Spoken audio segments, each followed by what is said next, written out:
బాపట్ల జిల్లా పర్చూరు నియోజకవర్గంలో ఫామ్ 7 దరఖాస్తుల దుర్వినియోగంపై సిట్ ఏర్పాటు చేశారు. 2024 ఎన్నికలకు ముందు టీడీపీ శ్రేణులు సానుభూతి పరుల ఓట్ల తొలగింపులకు వైసీపీ కుట్ర పన్నింది. గంపగుత్తాగా 24,000 ఓట్లు తొలగింపులకు ఫామ్ 7 దరఖాస్తులు పంపించారు. దీనిపై పర్చూరు టీడీపీ ఎమ్మెల్యే ఏలూరి సాంబశివరావు ఎన్నికల సంఘానికి ఫిర్యాదు కూడా చేయడంతో ఈ వ్యవహారం బయటపడింది. విచారణ తర్వాత ఒక సీఐ, 3 ఎస్ఐలను ఎన్నికల సంఘం సస్పెండ్ చేసింది.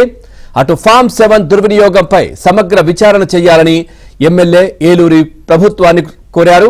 దీంతో ప్రకాశం జిల్లా ఎస్పీ దామోదర్ నేతృత్వంలో ప్రభుత్వ ప్రధాన కార్యదర్శి విజయానంద్ సిట్ ఏర్పాటు చేశారు.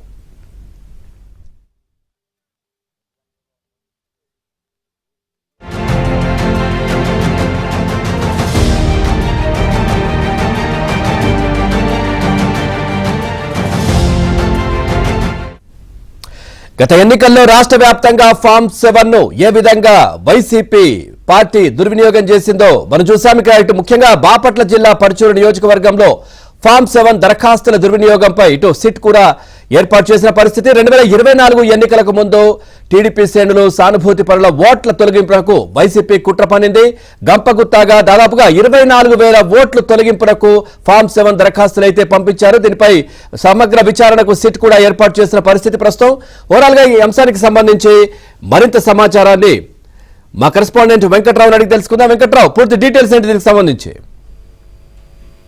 బాపట్ల జిల్లా పర్చూరు నియోజకవర్గంలో గత వైసీపీ ప్రభుత్వంలో ఫామ్ 7 దుర్వినియోగంపై ప్రభుత్వం సిట్ ఏర్పాటు చేసింది. పర్చూరు నియోజకవర్గంలో 24,000 మంది టీడీపీ శ్రేణులతో పాటు ఆ పార్టీ సానుభూతి పరుల ఓట్లు తొలగించాలని వైసీపీ కుట్ర పన్నింది. ఈ నేపథ్యంలో స్థానికంగా ఉన్న రెవెన్యూ సిబ్బందితో పాటు పోలీస్ సిబ్బందిని అడ్డుపెట్టుకొని ఫామ్ 7 దుర్వినియోగానికి పాల్పడింది. దీన్ని గుర్తించిన పర్చూరు ఎమ్మెల్యే ఏలూరి సాంబశివరావు కేంద్ర ఎన్నికల సంఘంతో పాటు హైకోర్టులో ఒక కేసు నమోదు చేశారు. దీనికి సంబంధించి దర్యాప్తు చేసిన అధికారులు మాటూరు సర్కిల్లో ఉన్న ఒక సిఐ, 3 ఎస్ఐలను కూడా సస్పెండ్ చేశారు. అయితే కేసుకు సంబంధించి ఇప్పుడు తాజాగా ప్రభుత్వాన్ని మరోసారి ఏలూరు సాంబశివరావు సమగ్ర దర్యాప్తు చేయాలని కోరారు. ఈ నేపథ్యంలో ప్రకాశం జిల్లా ఎస్పీ ఏఆర్ దామోదర్ ని సిట్టు నేతృత్వానికి బాధ్యత వహిస్తూ ఆయన్ని సిట్టు అధికారిగా నియమిస్తూ సిట్టునైతే ఏర్పాటు చేశారు. గత వైసీపీ ప్రభుత్వంలో రాష్ట్ర వ్యాప్తంగా కూడా అదేవిధంగా ఫామ్ 7 దుర్వినియోగానికి అయితే పాల్పడ్డారు.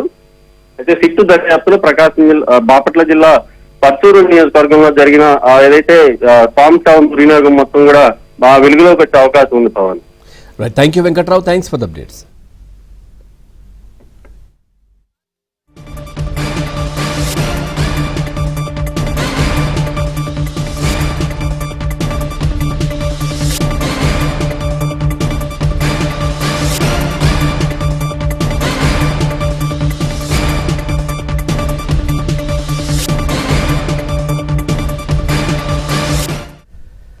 బ్రేకింగ్ న్యూస్ చూస్తున్నాం. బాపట్ల జిల్లా పర్చూరు నియోజకవర్గంలో ఫామ్ 7 దరఖాస్తుల దుర్వినియోగంపై సిట్ ఏర్పాటు చేశారు. 2024 ఎన్నికలకు ముందు టీడీపీ శ్రేణులు సానుభూతి పరుల ఓట్ల తొలగింపునకు వైసీపీ కుట్ర పన్నింది. గంపగుత్తాగా 24,000 ఓట్ల తొలగింపునకు ఫామ్ 7 దరఖాస్తులు అయితే పంపించారు. దీనిపై పర్చూరు టీడీపీ ఎమ్మెల్యే ఏలూరి సాంబశివరావు ఎన్నికల సంఘానికి కూడా ఫిర్యాదు చేయడంతో ఈ వ్యవహారం బయటపడింది. విచారణ తర్వాత ఒక సీఐ, 3 ఎస్ఐలను ఎన్నికల సంఘం సస్పెండ్ కూడా చేసింది. అటు ఫామ్ 7 దుర్వినియోగంపై సమగ్ర విచారణ చేయాలని ఎమ్మెల్యే ఏలూరి ప్రభుత్వాన్ని కోరారు. దీంతో ప్రకాశం జిల్లా ఎస్పీ దామోదర్ నేతృత్వంలో ప్రభుత్వ ప్రధాన కార్యదర్శి విజయానంద్ సిట్ కూడా ఏర్పాటు చేశారు.